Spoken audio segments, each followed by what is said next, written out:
So to get the last name label and text field on that frame, we're just going to add another object. I know you guys already did this, but I'll just kind of catch up to you real quick.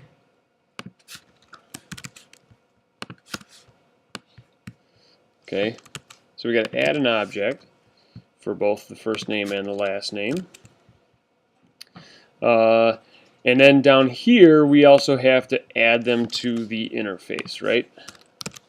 So we're going to go add the first name, add the last name label, add the last name text field, and now this thing looks like that, right? And we can put in our first name and last name, okay? And we'd like it to be able to, when we click this button, that something happens, right? We want to be able to do what? What do we want to do when we click that button? Yeah. It was like, Ed Grimley say hello. But yeah. Ain't that wrong? Shouldn't it be said? Shouldn't it be, oh, said hello, or hello Ed Grimley, or, you know, whatever. Okay, so however you want to word that, I don't really care. But what we need to do, right, is we need to get the names that are in those text fields, right, and then basically report them out some way, all right? So to get that to happen is kind of like a 4-step process. It's to get the button to actually work, all right? So we're going to go through that process right now. The first part of that process is up here where we declared the class simple frame extends JFrame, we're going to add on to that with a new thing, and that's going to be implements ActionListener.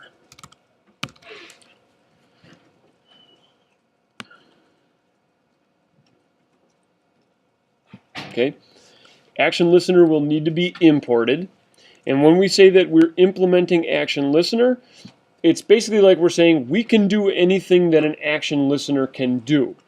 All right? And what an action listener does is listen for actions to happen. Okay? So I'm going to go ahead and import this. And when I import that, what happens is the class automatically figures out, or the Eclipse automatically figures out that now there's a problem with simple frame.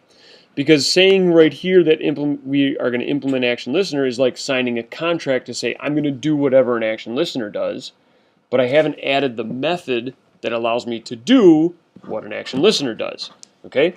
So the second step is to go down here. This is the end of the constructor. And after the end of the constructor, I'm going to add a method. Okay? So this is the second step. Public void, and it has to be looking like this. Okay, so lowercase a action capital P performed. Now a lot of times you're going to misspell that. Okay, and the action perform method gets a parameter which is an action event. Okay, so I'm going to call that thing event. Action event is another thing that needs to be imported. So there's a lot of imports when we're doing these graphical user interfaces. So I'm going to import action event now.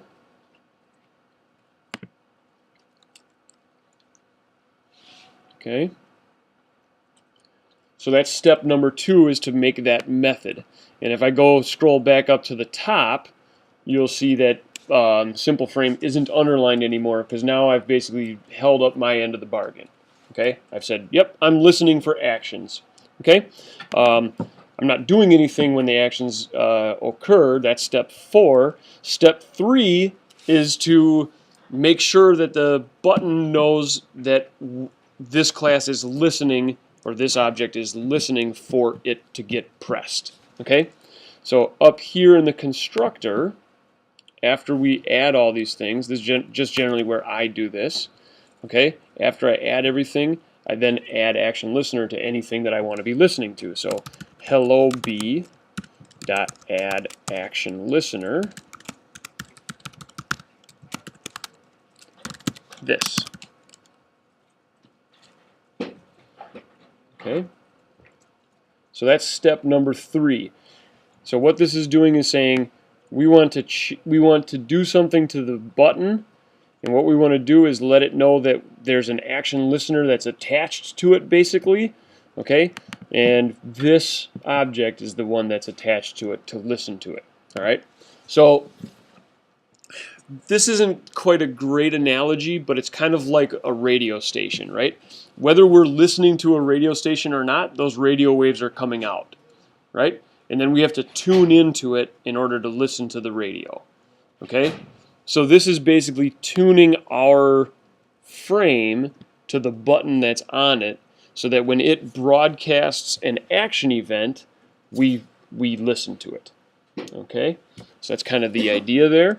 And the button is broadcasting that action event every time it gets pressed. Okay? So that's step 3. Step 4 is to actually put in what we want to have happen when that action event happens. Okay? So hopefully that makes sense. We're going to go in here and say if the event came from the button that we're listening to. Okay? So we don't really need this step for this time because we only have one button, but it's good to get used to doing it this way. So we're going to go if event.getSource equals the button that I'm listening to, the hello B.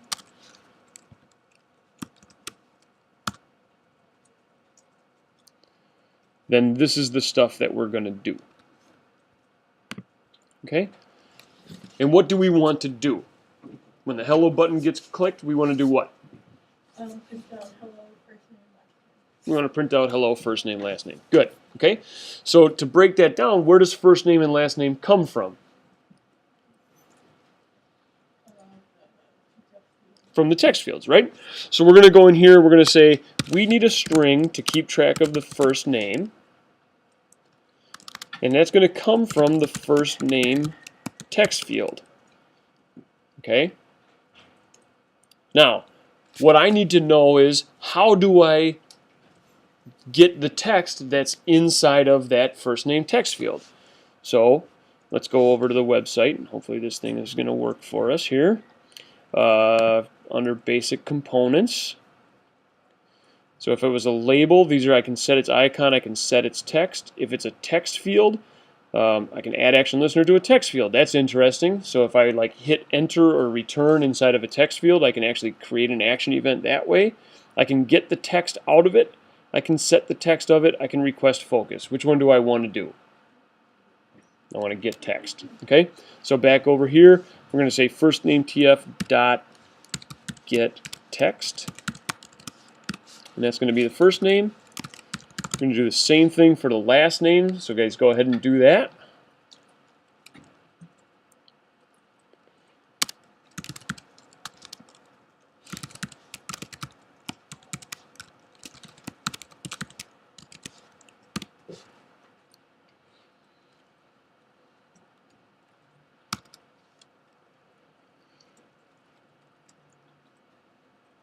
Okay.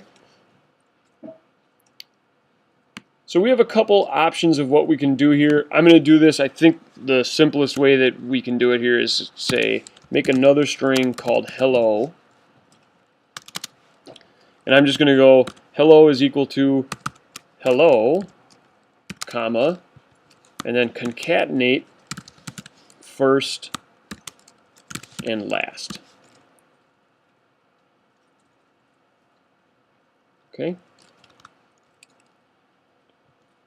Then I'm going to use something that I think we used it one time, maybe like 2 times before. So I'm not expecting you to remember this, but we're going to use this thing a little more frequently now. So it's going to be J option pane, capital J, capital O, option pane, capital P, dot, and then we're going to go show message. So there's a couple different ways that you can do a message dialog.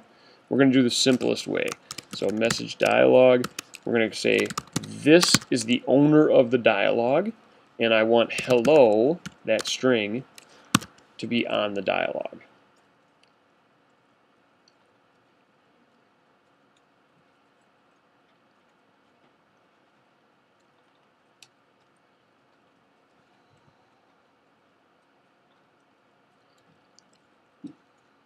Okay, So we went through the 4 steps, right? Implement action listener, action perform method, tell the button that we're listening to it, and then put the code into the action perform method to say what should happen when we click on the button. Okay, so let's go ahead and run this again.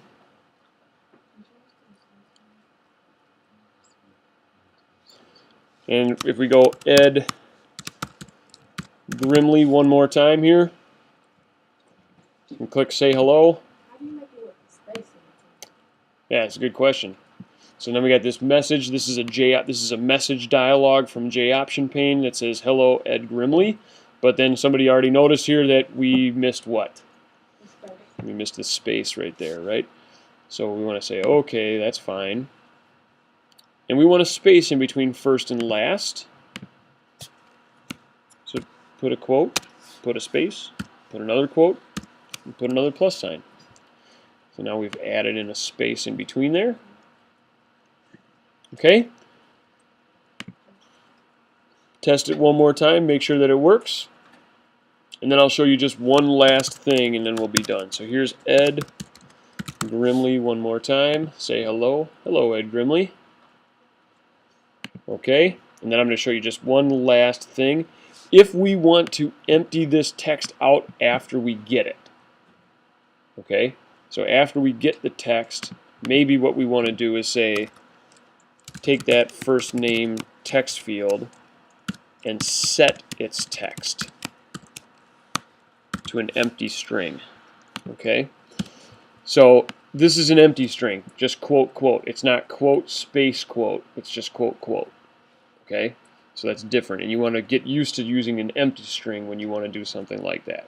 Okay, so you can do the same thing for the last name text field. I'm just going to show you that it works for that one. George Michael. Okay, rest in peace. And so this time it pulled it out, it put the space in between it, and it emptied out the first name text field because of the set text empty string right there.